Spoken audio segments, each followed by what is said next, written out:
Hello from University of Phoenix Stadium. Rich Gray alongside Bob Kemp and Ed Cole, NBC Sports 1060.com. The Cardinals dropped their first loss of the season to the Rams 24-20. A game there was many opportunities for the Cardinals to win this game, but they got beat pretty much in every area by the Rams. And you have a list here for us, Bob. Have a rest, boys. I've got some stuff here. Okay. Started with the opening kickoff when David Johnson had the ball in the wrong hand. That started the game. Then we go to the offensive side of the ball. And actually, we can just kind of throw these together. Betcher and Arians, I thought, were badly out-schemed on the other side of the ball. Obviously, before today, it was 11 out of 12 in the red zone touchdowns. Yes. Today, it was 1 out of 5. On the other side in the red zone, the Rams scored 3 touchdowns, all of them on third down plays, all 3 of them on blitzes, and they didn't get to the quarterback, and he basically full stepped up and made the plays. In addition to that, I thought that it's hard to say that when a quarterback is 29 for 46 with 352 as far as yards that he outplayed, but he did. I thought Palmer was just a shade off the whole game. A lot of the completions were behind receivers. They had to stop. A couple of them could have been, he's lucky he didn't have a couple pick sixes. And this is like maybe the second day since the first day of training camp that he wasn't on. And just to the point now where he's surprised when he's not. Right. But, basically, I thought he was off the whole game, including the last 2 passes, obviously. But he had John Brown for an easy touchdown, which turns out to be an interception because he couldn't get the ball down there. And he wasn't rushed on that play. That was not a pass rush issue. Just thought he was off. On the other hand, Foles, 16 of 24, 171 with the 3 touchdowns and no picks. And I thought he was very comfortable. He really seemed to know what was coming. They knew the blitzes were coming, and they knew where they were coming from and when. And then, of course, Gurley in the second half, he was 4 for 2 yards in the first half, 15 for 144 in the second half. And Kevin Minter had the second half from hell.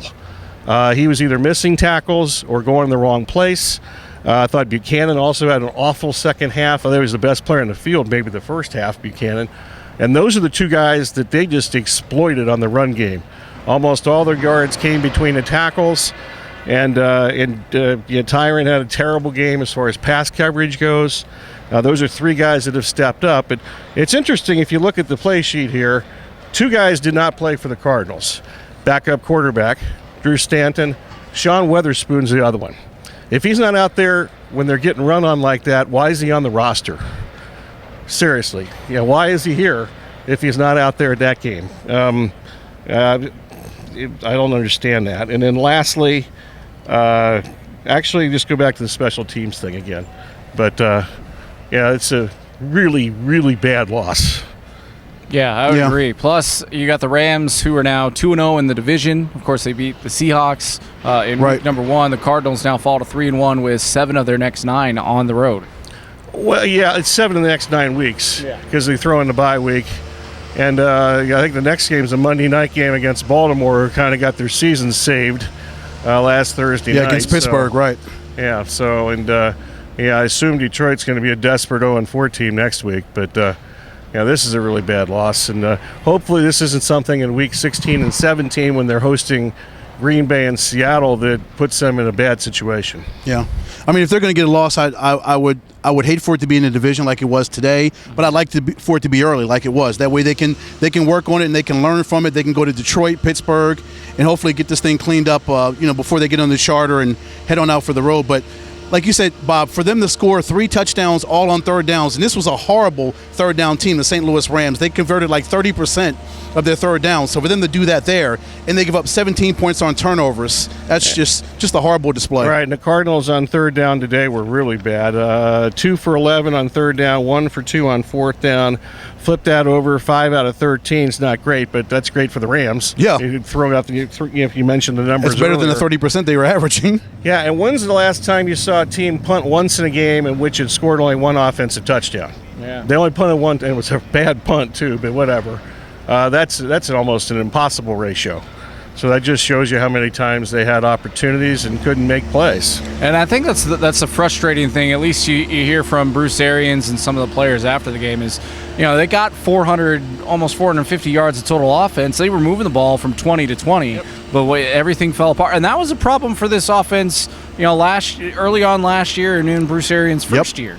They got out-schemed inside the 220-yard lines. It's bottom line. We sit here and praise him when he deserves it, and that's frequently. But he got out-coached significantly in this game today. So we'll have plenty more on NBC Sports. Said some more stuff.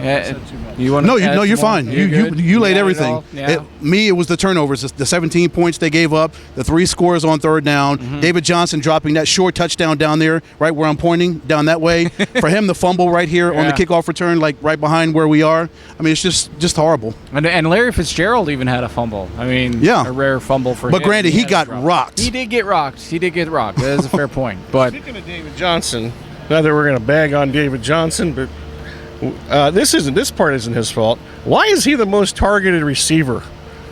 Michael Floyd deserved more touches today. He was in a groove. He was. Yeah. Why doesn't he get and also play calling at the end of the game? It's first down. They get an 8-yard run, and clock wasn't an issue at that point. They get an 8-yard run, and it's 2nd and 2, and the next 3 passes are to two of them are to David Johnson, and one's to Jerron Brown.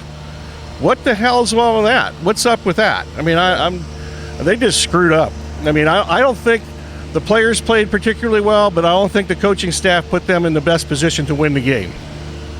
It's hard to argue with that. Yeah, Rashad Johnson talked about that. They had such a great first half, then they lost their mental focus. I don't know how do you lose your mental focus when you're playing the St. Louis Rams and you've got to be able to keep your mind. How do you lose your mind like that and you just lose discipline? I don't understand that. These guys are paid millions of dollars, and you're undisciplined? Yeah, well, and 51 and number 20 were the kings of that in the second half. That's very true. Well, what should we be expecting in the Sports Zone tomorrow, Bob? Doom and gloom. ASU won. That's true. They got a lot of and Todd Graham's proud of his team, and he should be. They actually out-coached UCLA, so somebody did some coaching in Maricopa County this weekend. That's good. They saved their season with that one. Saved the weekend. They did. They saved the weekend and their season. They saved their season, and the Cardinals, I